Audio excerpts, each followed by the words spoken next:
By a show of hands, how many of you are cancer survivors or know someone who's gone through cancer? Look around.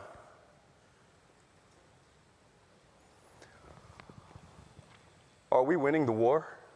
Gosh, so impactful there. That man is on a mission to save men from a threat that can sometimes fall under the radar. We're talking about prostate cancer, and he's joining us in studio to tell us how. So, Gabe Canales, welcome to Good Day Seattle. We appreciate it. Yeah, thanks for having me. Yeah, let's dive right in here. I just want to know your story. When were you first diagnosed with prostate cancer? I was diagnosed in 2010 at age 35. I had no symptoms and no family history. It was a chance checkup that led to an eventual visit to a urologist that told me that my PSA was high. Wow. And I had a biopsy and a diagnosis of early stage prostate cancer. For other men that are listening, I mean, so were you feeling, weird at the time, or were you just? So I had no symptoms, but I had a chance checkup. I hadn't had a checkup in over a decade.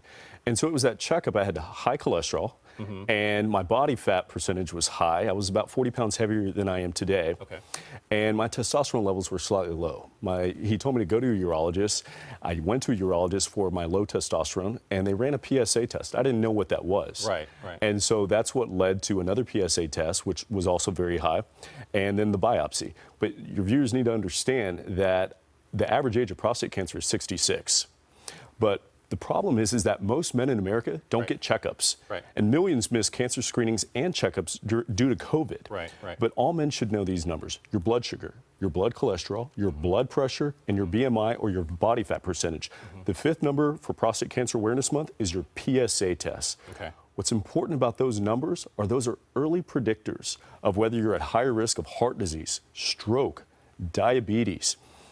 All those chronic health conditions are mostly lifestyle driven, and the men in my family had all died prematurely from those chronic health conditions. Very interesting. I was heading down the same path. Yeah. So I'm so lucky it was caught early. Yeah. And when you catch things early, when you catch cancer early, that's when it's most treatable. Yeah. Now, you because of that, you're on this mission here, and you founded a nonprofit called Blue Cure, and you're going around the country telling people, for middle-aged men, younger men, I mean, get checked out, right? That's what your message is. Yeah. So especially Black and Hispanic men, where the outcomes are not as good as white men. And so my encouragement for all men in general is get an annual checkup. Get in that habit of getting an annual checkup.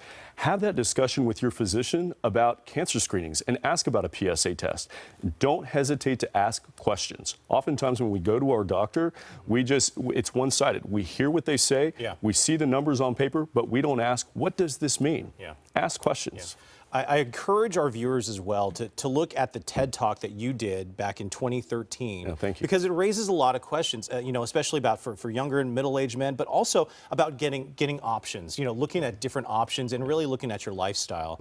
And you talk about that in detail. We don't have a few seconds left, but I do want to talk about your book as well. It's called Unexpected Diagnosis: Prostate Cancer and the Wake-Up Call to Live Healthier and Happier. What is this book about in particular? So my book can benefit men of all ages, and it's really sharing my story about the intersection of mental health and our physical health, and how today I'm healthier, I'm happier, though I've still lived with prostate cancer for 12 years with early stage prostate cancer.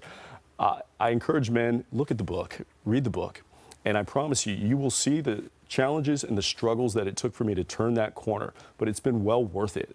And so my numbers today are at a much better place than they were in 2010. That's great. Continue to stay healthy, Gabe. Thank you for just reminding all of us, especially men, to not live in denial. Let's take care of our health. Get checked. Get checked for sure. Thank you. Thank you so much for being here. Appreciate that.